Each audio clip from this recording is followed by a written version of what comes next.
Salut à tous et bienvenue sur Star Wars Légion France, c'est Rio. Alors aujourd'hui, donc le deuxième épisode des règles mises à jour. Donc la mise à jour est sortie en anglais, je ne sais plus exactement quand, il y a un petit mois maintenant je pense, un petit peu avant le side event si je dis pas de bêtises. On va regarder ensemble un petit peu ce que j'ai traduit. Évidemment c'est une traduction littérale. Je suis pas extrêmement bilingue non plus, donc encore une fois c'est beaucoup de mises à jour de mots-clés, d'ajout de mots-clés et pas mal de trucs vraiment sympathiques et qui présagent que du bon pour l'avenir. On attaque tout de suite. Alors, les règles mises à jour 1.2.0.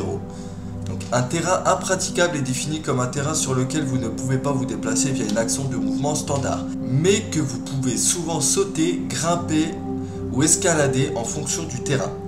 Auparavant, il y avait eu une certaine confusion qui a amené les joueurs à croire que terrain impraticable signifiait qu'on pouvait pas du tout le traverser ou pas du tout escalader, qu'on pouvait rien faire avec ce terrain. Ensuite, le mot-clé prime a été mis à jour pour indiquer que tous les jetons prime comptent.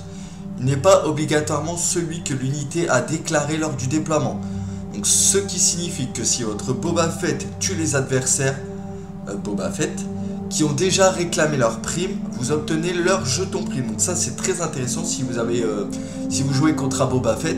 Le Boba Fett en face ennemi, il tue votre commandant ou votre opérateur qui l'avait ciblé, et bah si vous le tuez, vous récupérez son jeton à lui. Donc vous pouvez potentiellement en gagner 2, voire plus avec les unités qui vont arriver.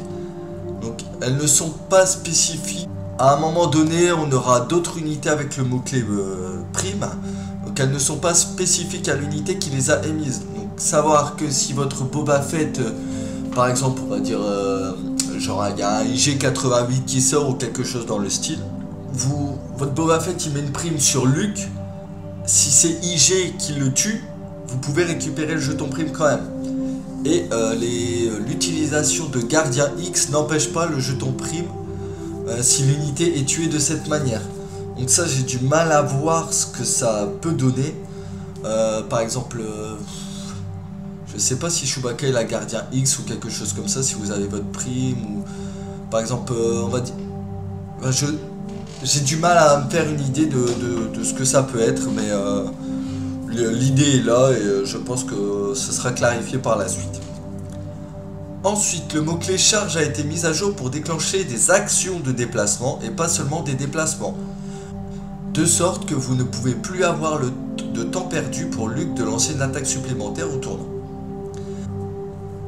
Ensuite, donc, pour les unités qui escaladent avec le mot-clé grimpeur expérimenté par exemple, donc ça a été mis à jour pour permettre aux unités d'utiliser 2 actions d'escalade de manière continue afin de permettre aux unités de grimper sur le terrain sans surface plane au sommet. Auparavant, cela n'était pas possible car il y avait un arrêt entre 2 actions où la statistique du jeu était illégale. La cohésion en montée a été mise à jour pour clarifier mais pas modifier. La cohésion a été mise à jour pour éviter que les modèles ne soient placés dans la cohésion avec une partie de leur base surplombant un rebord. Auparavant, ce n'était vrai que lorsqu'on grimpait et non lorsqu'on effectuait un mouvement standard. La cohésion contient également de nouvelles entrées dupliquées reflétant les clauses de cohésion en montée et en montée. Donc qu'est-ce que ça veut dire? Ça veut dire que votre unité doit être en cohésion, mais vous ne pouvez pas avoir de figurines qui sont sur des rebords un peu branlants, il faut qu'ils soient à plat, tout simplement.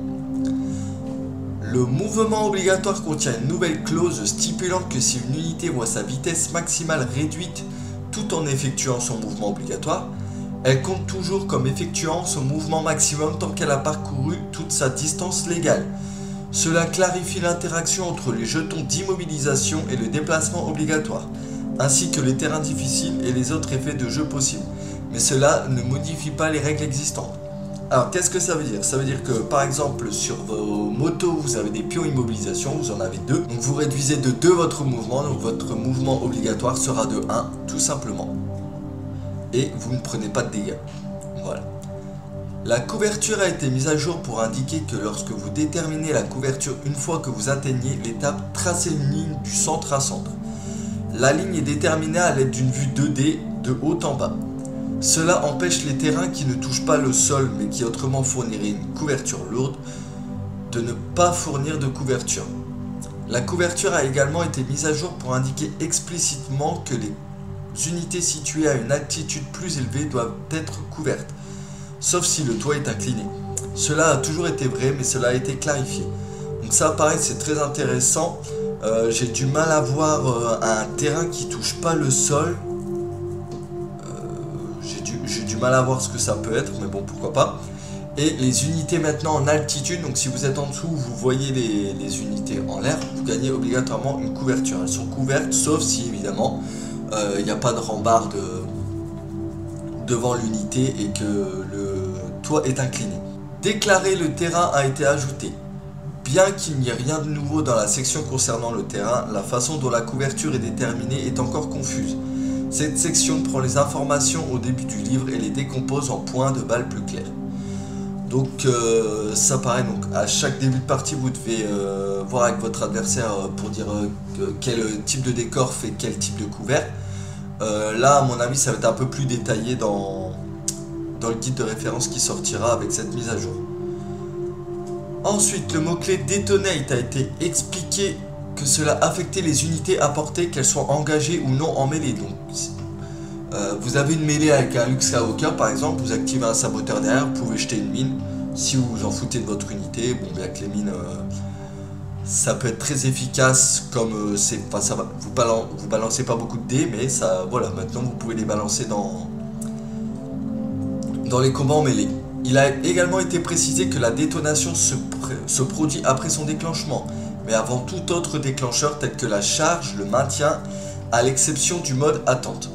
Donc qu'est-ce que ça veut dire? Donc un ennemi qui fait une charge mais qui rentre dans la zone d'une mine, son attaque gratuite qu'il obtient grâce à charge, il l'a fait après seulement avoir déterminé l'explosion de la mine. Donc par exemple on va dire Luke, il a plus qu'un seul PV, il charge une unité donc qui est censée attaquer gratuitement cette unité, mais il est rentré dans la portée d'une mine, la mine pète, elle tue Luke, bah Luke ne pourra pas attaquer. Tout simplement. Le mot-clé discipline X a été ajouté, donc lorsqu'une unité avec la discipline est émise et ordonnée, elle peut retirer X jetons de suppression. Ça c'est très intéressant, donc ça arrive avec les gardes de l'empereur. Quand vous recevez un ordre, vous pouvez retirer jusqu'à 2 pions de suppression, vu que les gardes ont discipliné 2. Ça peut être très intéressant sur les gardes. Moi je trouve ça fort, parce que la suppression dans le jeu est très forte, toujours intéressant et bon à prendre. Engagé a été clarifié mais n'a pas changé quant aux actions pouvant affecter les unités engagées. D'accord. Le mot-clé enragé X a été ajouté. Une unité avec enragé X gagne en courage, donc le tiret comme Vador, et en charge. Et le mot-clé charge, pardon. S'il guérit les blessures sous le seuil, il perd courage et charge. Donc ça pareil c'est... quand vous avez enragé qui va arriver avec Chewbacca à la fin, à la moitié du mois, il a enragé 4 si je dis pas de bêtises. Donc Chewbacca a enragé 4, donc enragé 4 qu'est-ce que ça veut dire? Une fois qu'il aura pris 4 blessures, donc il gagne le courage de tirer, donc il subit plus la suppression pardon, et il gagne charge, donc ce qui est très intéressant et qui peut être très fort en jeu. Entourage X accorde un ordre bonus à l'unité qui se trouve à portée, donc qui est éligible, remplissant les conditions définies dans Entourage.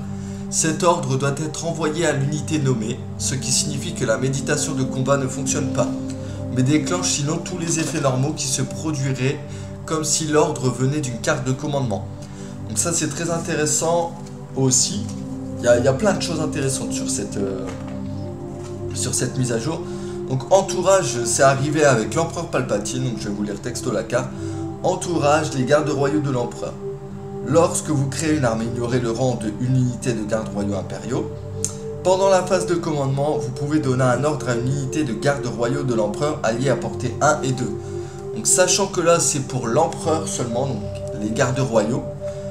Pour les prochains héros qui pourraient sortir, on peut voir, je crois qu'il y a ça aussi sur Krennic. Entourage Death Trooper par exemple. Immobilisé a été mis à jour pour correspondre au libellé du déplacement obligatoire. Donc ça a été dit plus haut.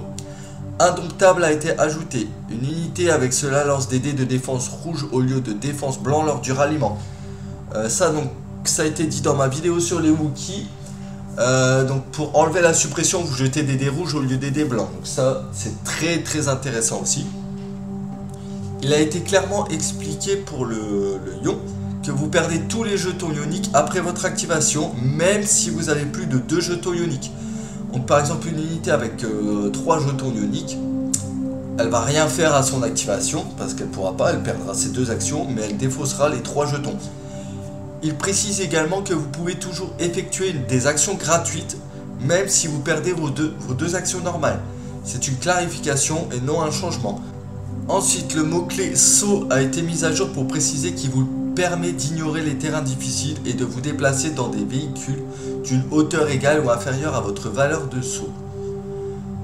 Donc vous déplacez dans des véhicules. Je ne sais pas si la traduction est bonne, en tout cas je pense que vous pouvez par exemple sauter au-dessus d'un TRTT. Vu que le saut est une action, vous jouez avec Luc a saut 1, donc je pense que ça passe pas. Mais par exemple Boba a saut 2, vous jouez contre un joueur impérial, je pense que vous pouvez sauter au-dessus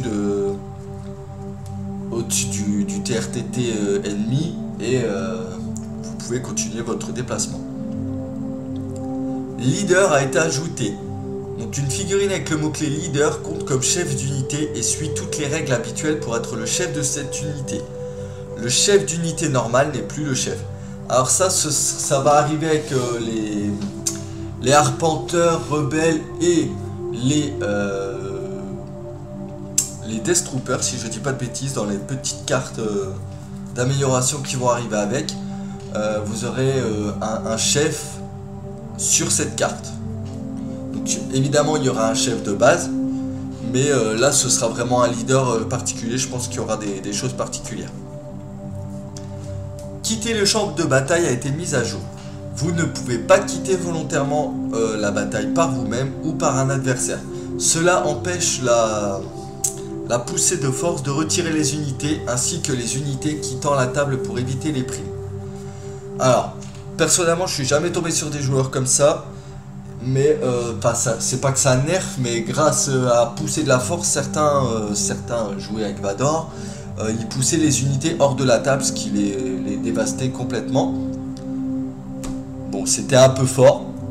Et ensuite, certaines personnes qui avaient une prime sur eux, ils préféraient quitter la table plutôt que de laisser gagner la prime à son adversaire. Donc ça, ce n'est plus possible. Ensuite, Maître de la Force X a été mis à jour pour actualiser les cartes à la fin de l'activation. Auparavant, c'était à la fin du tour. Cela consiste à un atout majeur pour Vador et Implacable, ainsi qu'une amélioration générale de la qualité de vie des opportunités manquées. Ça, c'est super fort parce que par exemple pour la carte de commandement qui vous permet de réactiver Vador, donc première activation, vous utilisez Force Réflexe, grâce à votre maître de la force vous la redressez, et à votre deuxième activation vous pouvez réutiliser Réflexe de la force. Donc ça c'est extrêmement fort. Pareil pour Palpatine qui a maître de la force 2, vous pouvez faire une poussée de la force, un étranglement de la force. Bon après Palpatine il n'a pas 2 activations, mais c'est très intéressant. La mêlée a été clarifiée. Lorsqu'ils sont engagés, lorsque des trous sont créés par des minis qui sont vaincus, les modèles s'ajoutent pour combler ces trous. Si pour une raison quelconque, un modèle ne peut plus être engagé dans un engagement avec l'ennemi, il n'est plus en mêlée. C'est une clarification et non un changement. Alors donc auparavant pour les commandes, en fait, fallait engager toutes les miniatures sur le personnage ou sur l'unité en face. Donc quand vous perdez les figurines qui sont au premier rang par exemple, et ben il faut combler les trous avec ceux qui sont derrière. Sinon ils ne comptent plus comme étant en mêlée. Voilà. Le mouvement du véhicule terrestre a été mis à jour pour indiquer qu'il ne peut ni traverser ni déplacer des soldats. Donc le TLTT, le TRTT, pour l'instant on n'a que ça en véhicule terrestre si je dis pas de bêtises.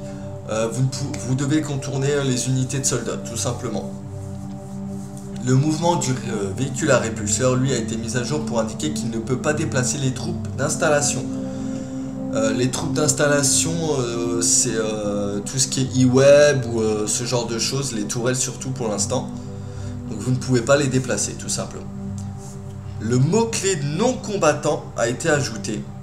Les non-combattants ne peuvent pas ajouter de dés d'armes d'unité au pool d'attaque et ne peuvent se voir infliger de blessures, sauf si la seule figurine qui reste, c'est le chef. Alors, le mot-clé non-combattant, j'ai un peu du mal à voir quand est-ce que ça va arriver. Je pense que ça va arriver avec les boîtes de spécialistes. Par exemple, le droïde médical, je pense que c'est quelque chose de non-combattant. Le droïde réparateur aussi. Donc, je pense que ça doit être quelque chose en rapport avec ça.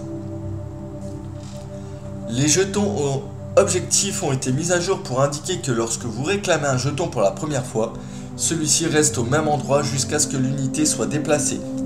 Vous ne pouvez pas le repositionner sur l'action de réclamation. Alors, tirer les ficelles, l'attaque ou le déplacement sont considérés comme des actions. Donc ils déclenchent tout ce qui déclencherait des actions d'attaque ou de déplacement normales. L'action d'attaque n'étant pas activée, elle ne compte pas dans l'action d'attaque des unités pendant son activation. En gros, donc tirer les ficelles, c'est avec l'empereur Palpatine. Donc si vous ne faites pas d'attaque, vous allez pouvoir réattaquer pendant votre activation, forcément.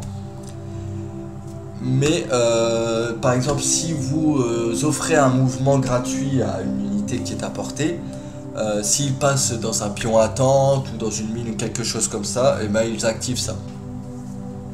Alors ensuite, petite clarification sur les mesures pour une attaque. Donc vous la mesurez depuis le chef de l'unité, mais la plupart des autres capacités, sauf indication contraire, vont de figurine à figurine. Par exemple, pour la DLT qui a portée 4, vous ne mesurez pas la distance depuis votre chef d'unité qui doit être un peu plus proche. Donc ce sont deux clarifications et non des changements. Ensuite, on rentre dans le vif du sujet pour les prochaines sorties. L'action réparer la capacité Y a été ajoutée. Vous pouvez utiliser réparer X pour éliminer les jetons de blessure, d'ion ou de dommage d'un véhicule à la portée 1 et dans le champ de vision jusqu'à un total de X blessures. Par exemple, si vous avez réparé 3, vous pourrez enlever 3 jetons de blessure sur un tel TT par exemple. Ce qui est très intéressant. Donc chaque action place un marqueur de blessure sur la carte réparation X avec une seule blessure, peu importe le nombre de réparations. Une fois que vous avez une blessure égale à la valeur de votre... je sais pas si ce sera le courage ou quelque chose dans le genre pour les droïdes, vous ne pouvez plus réparer. Donc ça, c'est très fort, mais vous ne pouvez pas réparer en boucle. Sinon, ce serait complètement débile. Vous prenez un TRTT, vous mettez le droïde derrière qui ne peut pas se faire tirer dessus et vous réparez comme un débile pendant tous les tours. La résilience a été mise à jour pour refléter la capacité de réparation. Donc voilà, ce sera la résilience. Lorsqu'un véhicule atteint le seuil de blessure, il reçoit un jeton de dommage. Si le jeton de dommage est retiré suite à des réparations, il n'en gagne pas un autre après avoir subi des blessures supplémentaires. Même si les blessures le poussent à franchir à nouveau le seuil. Ça, c'est trop fort. Par exemple, vous avez un TLTT qui passe le seuil, le droïde de réparation arrive, il le soigne. Donc il récupère, par exemple, il avait une arme cassée, il le soigne, il récupère son arme. S'il redescend en dessous du seuil, il ne reprend pas d'avarie. Et ça, je trouve ça très fort. Le mot-clé restaurer a été ajouté, référence traiter et réparer. Donc ça, ce sera pour les droïdes. Scout X a été clarifié pour ne travailler que sur le déploiement, pas sur les effets d'endroit comme rapide renforcement. Alors il y avait des gens qui disaient oui, je vais mettre mes scouts en renforcement rapide et qui effectuaient un mouvement scout dès qu'ils arrivaient sur le terrain. Or, quand vous arrivez en renforcement rapide, vous arrivez sur le terrain, mais votre activation est finie, c'est tout. Le mot-clé bras armé est ajouté. Donc, une figurine avec le mot-clé bras armé doit utiliser l'arme sur sa carte et ne peut pas choisir d'utiliser l'arme générique des unités. Je ne sais pas sur quoi ça va arriver, mais ça va forcer certains pools d'attaque, tout simplement. L'action et le jeton attente a été mise à jour. Les véhicules au sol peuvent désormais utiliser l'action attente. Ça c'est juste génial. TRTT que vous mettez en attente, par exemple, vous avancez avec votre TRTT, vous le posez sur un coin de table, un peu comme une tourelle automatique. Vous voulez plus bouger, vous pouvez tout le temps le mettre en attente. Bah, c'est trop fort, c'est trop fort. Bon, après l'attente est à portée 2, mais le premier qui se présente, il prendra un tir en pleine tronche, quoi. Donc ça c'est très intéressant. Merci FFG pour cette nouvelle règle. Le mot-clé travail d'équipe. Les unités avec le travail d'équipe gagnent des jetons d'esquive et de visée quand leur partenaire de travail d'équipe est dans la même quantité, dans la même portée, tant qu'elles se trouvent à une portée 1-2 les unes des autres. Le travail d'équipe ne se déclenche pas tout seul, mettant ainsi fin à la boucle infinie. Donc, ça va arriver avec Chewbacca quand vous êtes à portée 1-2 de Han Solo. Donc là c'est uniquement pour Chewbacca. Quand vous êtes à portée 1-2 de Han Solo, si Han ou Chewbacca prend un pion visé ou un pion esquive, le deuxième il gagne la même chose. Donc ça c'est très intéressant. Je trouve ça vraiment sympa. Donc Chewbacca il se dit bah, je peux pas tirer, j'ai pas la portée ou quoi qu'est-ce. Je vais me mettre un pion visé, un pion esquive. Ça va automatiquement les filer à Han Solo qui pour le coup va pouvoir garder ces deux actions pour faire autre chose. Donc ça c'est très intéressant. Le mot-clé travail d'équipe très intéressant. Soigner, je pense soigner X, ça va être quelque chose comme ça, ou traitement X. Fonctionne de la même manière que la réparation. Donc, par contre vous ne pouvez pas soigner les e-web et ce genre de choses. Vous pouvez rajouter des soldats à une unité tant que les membres de cette unité sont à portée pour être ciblés par cette capacité forcément. Et les figurines restaurées doivent avoir été vaincues ce tour. On aura un droïde médical qui va arriver. Votre unité elle se fait défoncer. Vous avez traitement 2. Vous perdez 2 figurines ce tour-ci. Obligatoirement ce tour-ci. Si vous êtes à portée, bah, vous pouvez soigner les 2 figurines qui sont mortes. Très intéressant ça aussi. Je pense que ça va créer des sacrés combos avec Palpatine.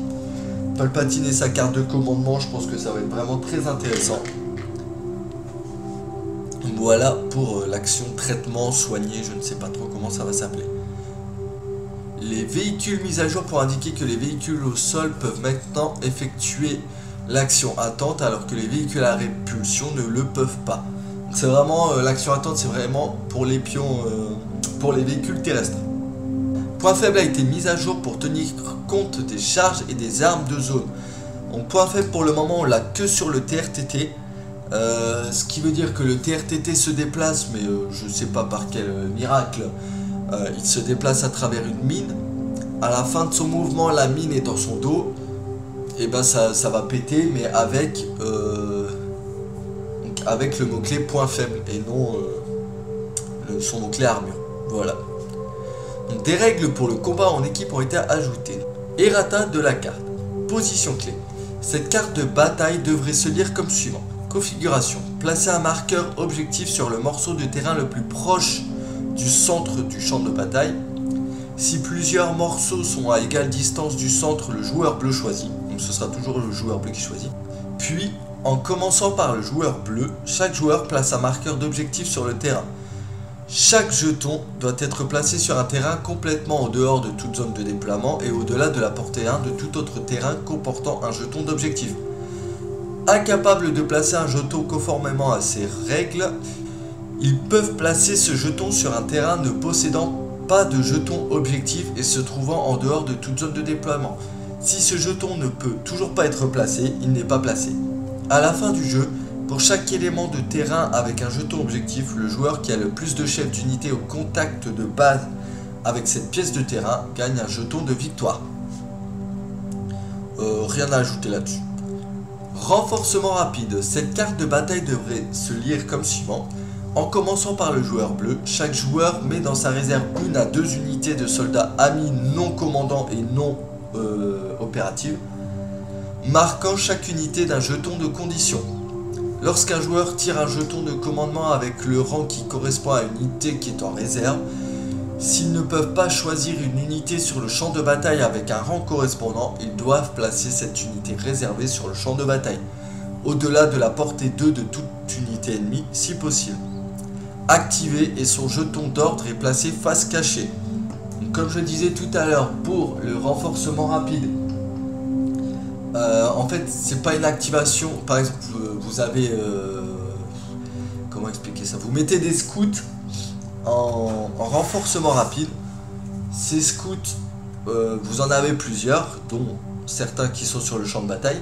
Vous les piochez, vous êtes obligé d'activer ceux qui sont d'abord sur le champ de bataille. Et ensuite, quand il n'en reste plus qu'un, que vous le piochez, vous placerez les scouts en réserve sur le champ de bataille, tout simplement. La carte poussée de la force a été mise à jour et devrait se lire comme suivant.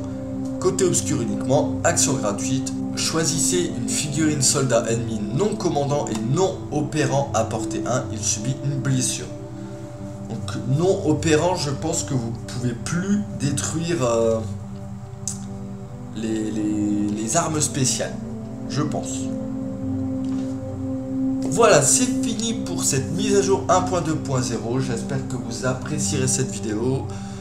N'hésitez pas à laisser un petit like, à aller voir sur la page Facebook ce que je raconte comme bêtises, à vous abonner à la chaîne si ce n'est déjà fait. Je vous remercie déjà toutes les personnes qui sont abonnées à la chaîne et je vous dis à très vite pour de nouvelles vidéos. Ciao à tout le monde.